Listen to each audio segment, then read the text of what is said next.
Ola, me llamo Xa Fernández Barros, de quinto B, do colexio CEI Plurilingüe Mestre Ramiro Sabel. O meu ecosistema é dunha paisaxe polar.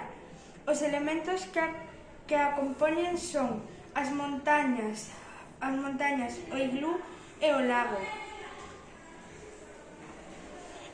A fauna son os pingüíns, as focas e o oso polar e os peixes.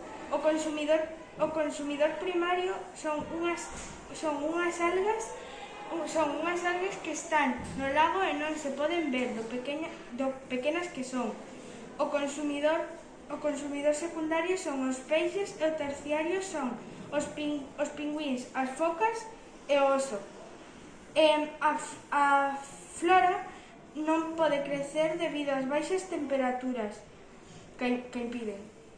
E tamén dase algúns fenómenos atmosféricos como a aurora boreal.